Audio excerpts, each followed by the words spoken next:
بسم اللہ الرحمن الرحیم۔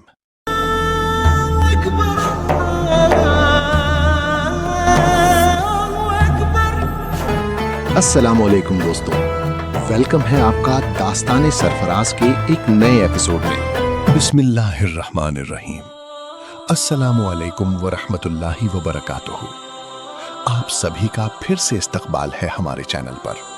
ذو الحجہ کے ان مبارک دنوں کی سیریز میں آج ہمارا تیسرا لیکچر ہے۔ پچھلے 2 دنوں میں ہم نے ذو الحجہ کی فضیلت، اہمیت اور تکبیرات و ذکر پر بات کی۔ آج ہم ایک ایسے عمل پر روشنی ڈالیں گے جو ان دنوں میں بہت اہمیت رکھتا ہے، اور وہ ہے روزے کی فضیلت، خاص کر عرفہ کے دن کا روزہ۔ روزہ اسلام کے ارکان میں سے ایک ہے اور اللہ تعالیٰ کو بہت پسندیدہ عمل ہے۔ ذو الحجہ کے پہلے 9 دنوں میں روزہ رکھنے کی خاص فضیلت بیان کی گئی ہے، اور ان سب میں سب سے افضل روزہ 9 ذو الحجہ یعنی یوم عرفہ کا روزہ ہے۔ پہلے 9 دنوں میں روزے رکھنے کی فضیلت۔ نبی کریم صلی اللہ علیہ وسلم نے ان دنوں میں نیک اعمال کی ترغیب دی ہے، اور روزہ بھی ان نیک اعمال میں شامل ہے۔ کچھ روایتوں میں آتا ہے کہ نبی ذو الحجہ کے پہلے 9 دنوں میں روزہ رکھتے تھے۔ یہ روزے اللہ تعالیٰ کی رضا حاصل کرنے اور اس کی قربت پانے کا بہترین ذریعہ ہیں۔ یوم عرفہ کے روزے کی اہمیت۔ 9 ذو الحجہ کا دن یوم عرفہ کہلاتا ہے۔ یہ دن حج کا سب سے بڑا رکن ہے، جب حجاج کرام میدان عرفات میں جمع ہو کر اللہ سے دعائیں کرتے ہیں۔ جو لوگ حج پر نہیں ہیں ان کے لیے اس دن روزہ رکھنے کی بہت بڑی فضیلت ہے۔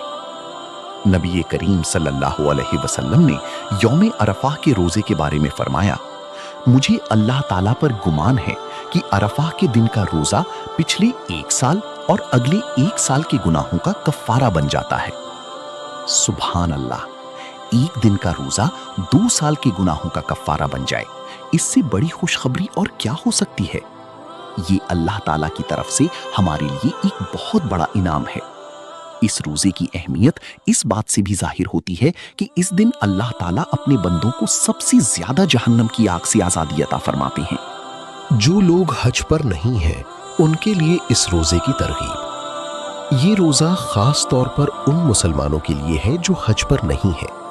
حجاج کرام کے لیے عرفہ کے دن روزہ رکھنا مستحب نہیں ہے، کیونکہ انہیں حج کے ارکان ادا کرنے میں طاقت کی ضرورت ہوتی ہے۔ لیکن ہم سب جو حج پر نہیں ہیں انہیں اس سنت پر عمل کر کے اس عظیم ثواب کو حاصل کرنے کی کوشش کرنی چاہیے۔ میرے پیارے ناظرین، ان مبارک دنوں میں خاص کر 9 ذو الحجہ یعنی یوم عرفہ کا روزہ رکھنے کا اہتمام کیجیے۔ اگر آپ کے لیے ممکن ہو تو پہلے کے دنوں میں بھی روزے رکھیے۔ روزہ صرف بھوک اور پیاس کا نام نہیں، بلکہ اپنی آنکھوں، زبان، کانوں اور تمام اعضاء کو گناہوں سے بچانے کا نام ہے۔ روزے کی حالت میں کثرت سے ذکر و اذکار اور دعائیں کیجیے، کیونکہ اس دن دعائیں قبول ہوتی ہیں۔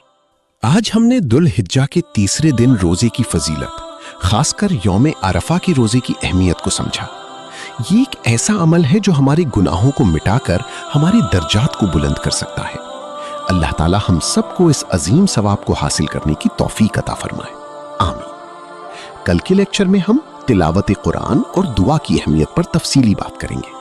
تب تک کے لیے اللہ تعالی ہم سب کو ان مبارک دنوں سے بھرپور فائدہ اٹھانے کی توفیق عطا فرمائے، آمین۔ Subscribe, like, share and comment. جزاکم اللہ خیرا۔